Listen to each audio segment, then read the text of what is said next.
What do you think about my setup? What do you think about this? Finally, it look like a network, huh? I got my little round table. I got my lighting a little bit, kind of not bad, right? I got my notes. Come on, man, I'm doing all right here.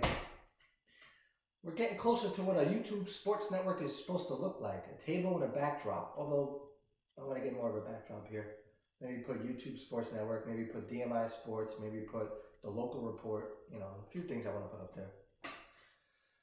Anyway, does it look like I've been kidnapped? Because it kind of feels like it. Send help. SOS. Please. Anybody. My community. I need one. I want one. I'm not even lying. We need a community. We all need to survive off a community. It's probably the best thing you can have as a human being is a community. Okay, let's get into it. I always say this. I'm going to make this quick. And then 35 minutes later, I'm still rambling. But information is very important. Stats are facts. And facts are stats. That's my new one, right? So, tonight, the Blue Jays are hosting the Dodgers in the World Series. What a matchup that is, right? The Toronto Blue Jays, where I'm sure not a lot of people thought they were going to go there. I think they're one of the biggest surprises in sports, right? But it just feels like that's been a thing, especially in baseball, I guess, recently. Remember the Diamondbacks and the Diamondbacks and the Texas Rangers played? What, 2023? That was a shock. Now we got, all right, Dodgers in it is not really a shock. Obviously not. But the Blue Jays, I got to say, they're really surprising, man. I didn't think they were going to get this far. I didn't think they had it in them to have the type of season that they did. Or at least I just thought that, you know, the Yankees or, you know, the Orioles had a letdown. They weren't quite ready. Red Sox, you never know what you're going to get. But Tampa Bay, you know, you never know what you're going to get. But Toronto had a really, really impressive season, and I really thought they were at least going to maybe fade at the end of the year, and that did not happen. They had more wins than the Dodgers, and I'm sure a lot of people, if you ask them, they didn't know that. The Blue Jays are 94 and 68, and the Dodgers are 93 and 69. So let's just get to some numbers, right? Toronto's home record is 54 and 27. That's the second best rate in baseball. That's the second best record in baseball at home behind the Phillies, who had 55 wins.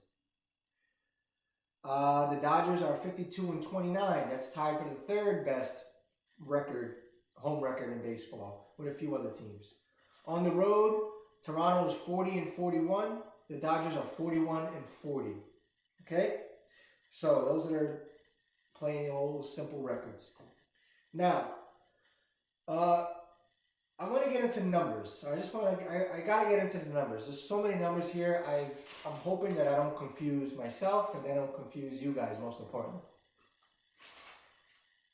The simple numbers right here is this. I think that there's a formula for winning, for getting to these games. And it comes down to team strikeouts, batting average, right? And that equate to runs scored.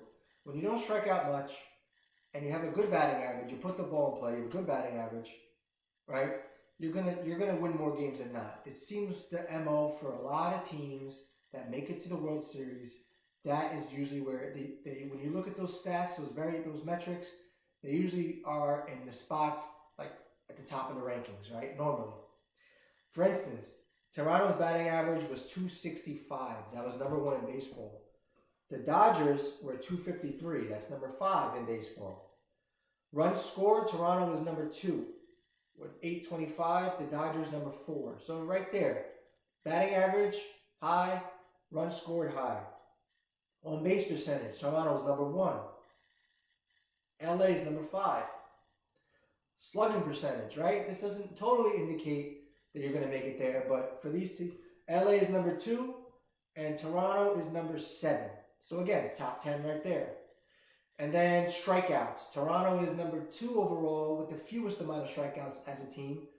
And the Dodgers are 15th in baseball, which doesn't necessarily, like I said, it's not make or break, but it's what you do when you don't strike out. And the Dodgers score a lot of runs because they also slug a lot of homers. So that's how they score their runs, but they're also good at batting average. So I don't want to say all or nothing, but they have just good quality hitters. So that's right there. Toronto is a high-scoring team because they don't strike out much, and when they put the ball in play, they get hits and they get on base. Okay? So that's how, and then what I like to talk about a lot, really, that's what I was going to say, that's how these two teams really got here. It's no coincidence, I believe. Now, you know I'm a big fan of the runners in scoring position. Where do these two teams rank? I was talking about this when the Yankees and the Blue Jays are playing. I'm going to talk about it again. Toronto's number one in baseball in the regular season batting average for runners on. That's 292. LA is third overall with 277. Okay, so both teams hit with runners on. First and third. First for Toronto, third for the Dodgers. Now, guess what? Strikeouts. Where do these teams? How do these teams fare when it comes to being hitting with runners on and them striking out? Well, they rarely do it. Toronto has the second fewest strikeouts in this spot, and the Dodgers have the third fewest strikeouts in these spots. So when it really matters, these teams come up clutch. So these are two very clutch hitting teams. Runners on, they hit. Runs scored, obviously that's what they do. So in these situations, they're money. If you want to go a little deeper, 2 outs in runners scoring position, Dodgers do 271. It's only 6 points off from when the outs don't matter. 277 to 271. Toronto, 292 overall runners scoring position. 2 outs in runners scoring position, 264. So it comes down a bit. But again, they still hit well. But it goes to show you how well the Dodgers are and how clutch. They have those clutch genes in them. They've been doing this for a bit. No surprise, right? So these teams don't strike out much. They hit with runners on. They've been doing it all year. They still do it in the postseason too, right? Well, not so much for the Dodgers, but they've been really winning because I'm going to tell you exactly why. Now, when it comes to pitching, they're kind of around the same spot. Overall, team ERA in the regular season, Toronto's 19th. The Dodgers are 16th. 3.95 for the Dodgers, 4.18. So it hasn't been make or break for them there. But a lot of strikeouts for Toronto's pitching. They're 6th overall, and LA is 1st overall. So that is a good indication too. Yeah, you might have the best ERA, but you get the strikeouts when it really matters. And whip, these two teams, they're 16th and 14th. So nothing glaring, nothing standing out. So now let's get into the late game hitting. I know I said runners in scoring position, but this is what I mentioned. I said when the Yankees were playing the Blue Jays, I threw it in there. I said innings 7 through 9. Where do the Blue Jays fare in innings 7 through 9? Their batting average from innings 7 through 9 and their OPS plus, which is so OPS is your on base percentage plus your slugging. You put those numbers together, that's OPS. When you add the plus, that you measure by 100 OPS is an average score. Anything above that is above average. The higher the number above average, even the greater you are at doing it. The Blue Jays are 125. In comparison, the Dodgers from innings 7 through 9 are 109. Take it how you want, but there is a difference there. But so innings 7 through 8, batting average for the Blue Jays is 275.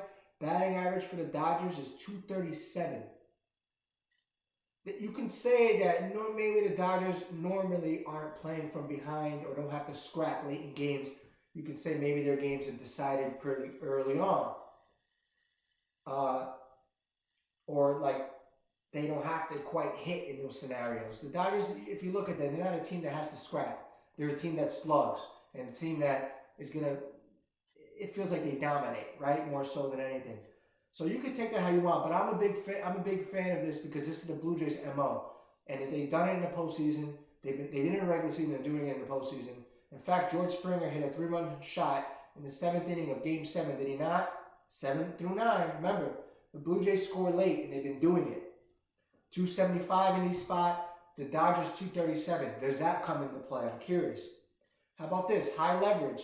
The Blue Jays are 288 in high leverage situations. The Dodgers are 265. Still respectable. The Blue Jays are 288. When the game is late and close, which indicates innings 7 through 9, the Blue Jays are 273. The Dodgers are 222 late and close. How about a tie game? 259 for the Blue Jays. Dodgers are 237. Again, the Blue Jays have shown that they're, at least statistically, they're better at these situations. Does that come into play against the Dodgers? Can they take advantage of a Dodgers bullpen that is really in the middle of the pack, not that great? And if we want to get into the bullpens real quick on that topic, the Dodgers bullpen has a 4.88 ERA in the postseason. Toronto has a 5.52. So not great there either. So why have the Dodgers been doing well? They're 9-1 in the postseason. They're doing really well because their starters are doing amazing. They essentially have fresh arms. Blake Snell, Tyler Glasnow, Shohei Ohtani has missed most of the season. They got these guys right, the Dodgers did. They got them healthy and right pretty much at the right time. Late in the season, going into the postseason. They had the luxury of still winning games and using their deep farm system, and by way of having a great strategy, they were able to keep their heads above water and then some, and then wait for their big guns to come back, and then also have and work off the amazing season of Yamamoto, who had 30 starts this season, right? He led the Dodgers. He had the fewest hits per 9 given up, 5.9 hits per 9. I'm pretty sure that's the lowest in baseball, so not many hits given up from him. He was their horse. But Blake Snell had 11 starts on the regular season. Glasnow had 18. Ohtani had 14. These guys really just got going in July, August, September. Mostly August, September, and now perfectly into the postseason. They're healthy and pitching well, really well. The Dodgers in the postseason, their starters are 7-1, which is the best. The ERA is 1.40. You can say that's the best. Cleveland had they're behind, they're second, but Cleveland was number 1, but really Cleveland was out in the way before in the wild card, so Dodgers have dominated 1.40. Batting average in balls in play, 196 batting average against in balls in play. So anything that their opponents are hitting off the LA Dodgers starters, they're not giving up any hits. They're outs. They're outs. Most of the balls that are being hit are outs. Home runs per 9, 0.28. And they lead with 64.1 innings pitched. So the Dodgers starters have gotten deep into the game. They're striking out a ton of batters. They're not giving up any home runs. They're barely giving up hits. They're dominating. Dominating, no doubt. So they haven't really had to tap into the bullpen much.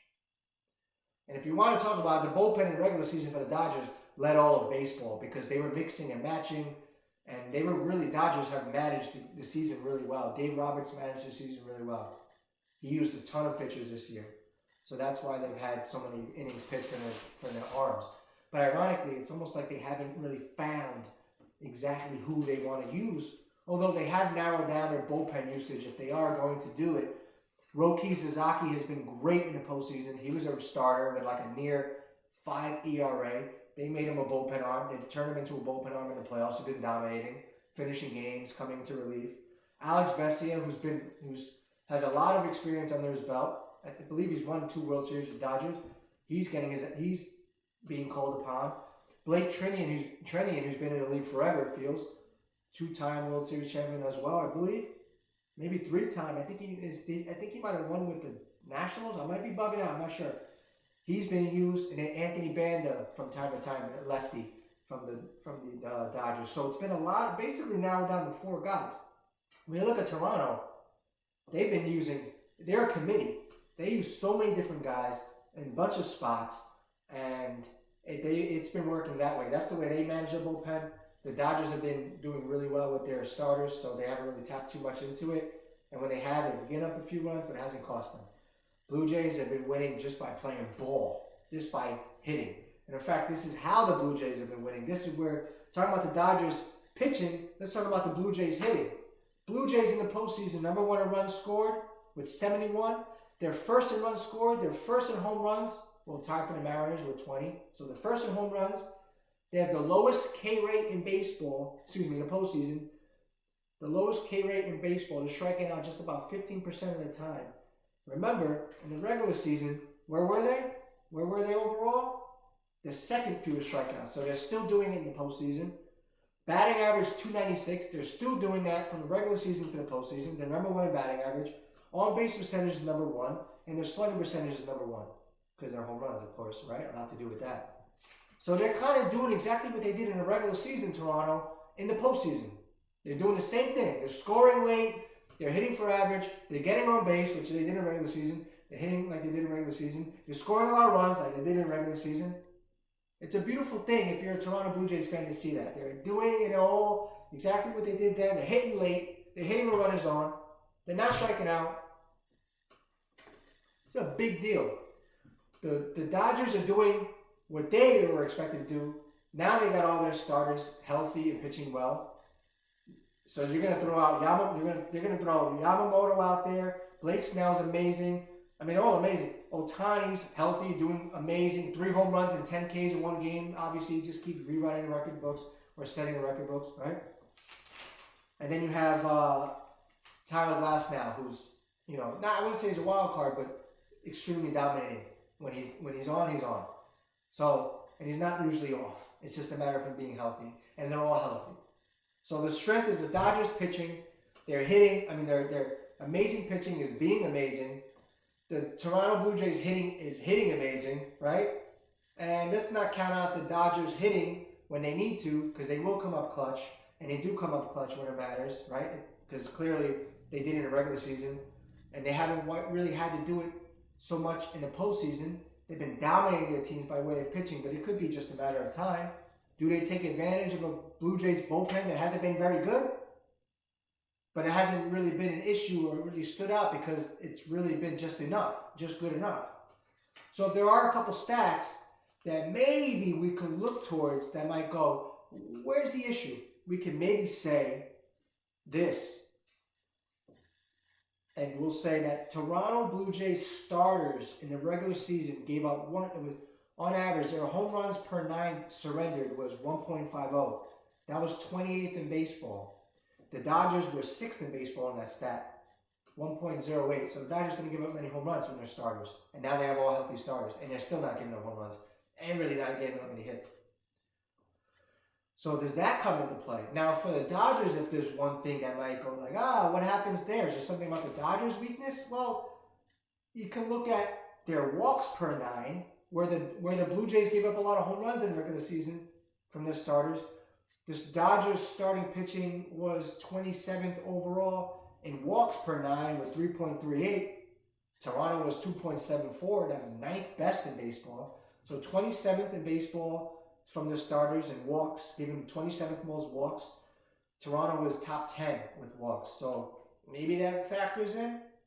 Can the Toronto starters limit, or can the Toronto starters do what they do, not walk many batters and get those strikeouts when they need them, or really just kind of just keep the status quo, do pretty good?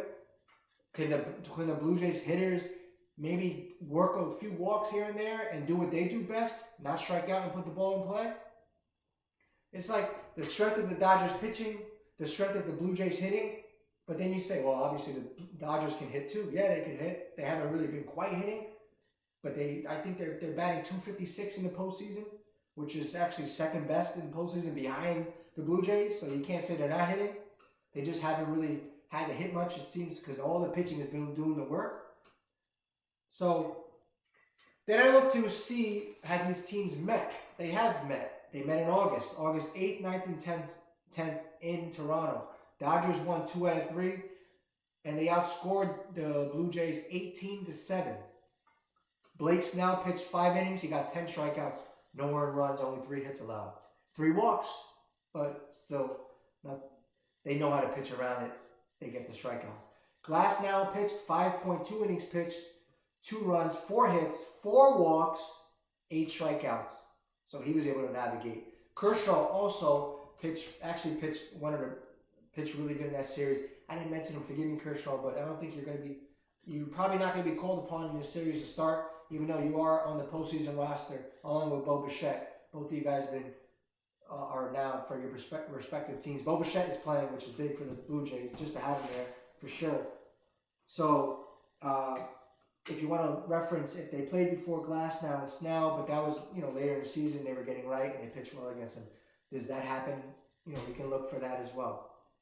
So I'm giving you guys the stats, right? What's going on? Blue Jays are dominating and hitting. They're hitting late. They're hitting often. They hit in timely situations against Seattle, against Yankees, and all that. The Dodgers dominated the Brewers in the most recent series. They gave up 4 runs in this series, and it's because by way of their pitching. Does that carry over? Does the Blue Jays, can they work a walk? Can they get some hits, right? Can they get some runs? Will they get runs? Will these games go into the bullpen? Will the Blue Jays be able to take advantage of the Dodgers bullpen? Can they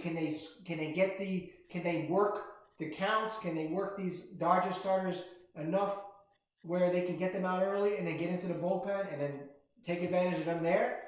Maybe that's the edge for the Blue Jays, where they hit no matter what from innings 1 through 9, especially from 7 through 9. They don't let up. Can that be a thing?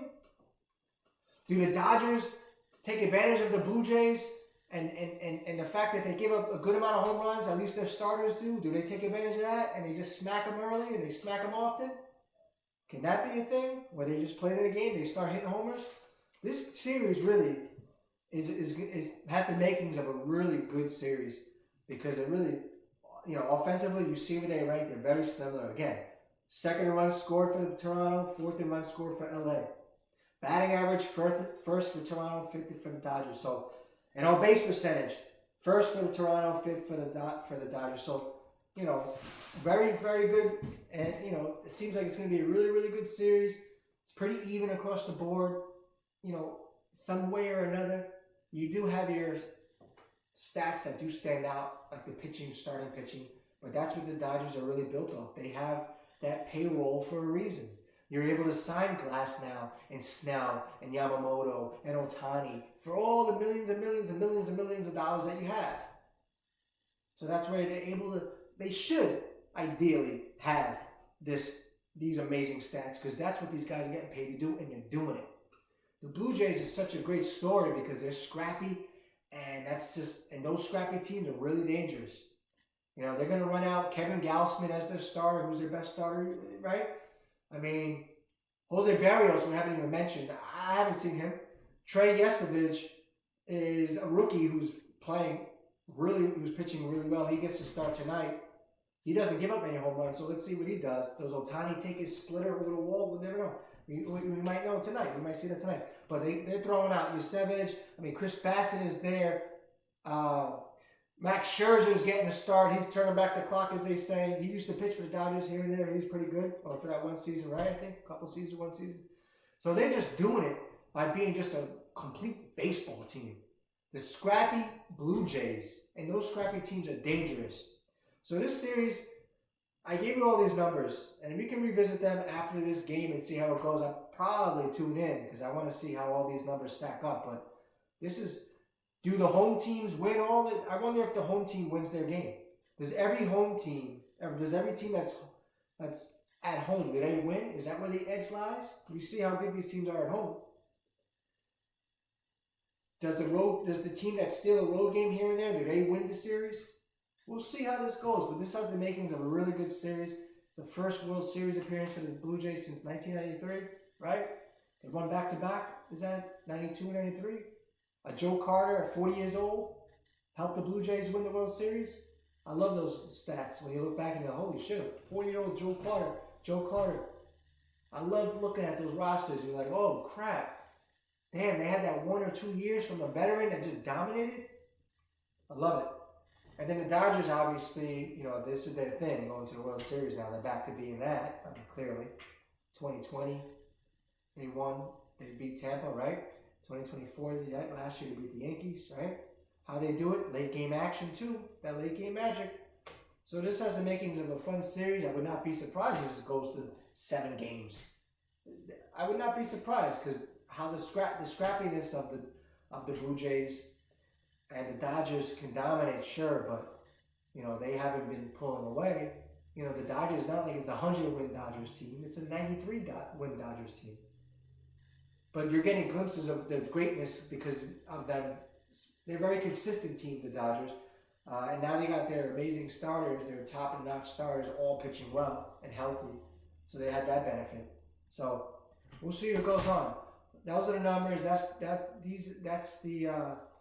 This is the preview of the World Series matchup between the Blue Jays, the 94 and 69.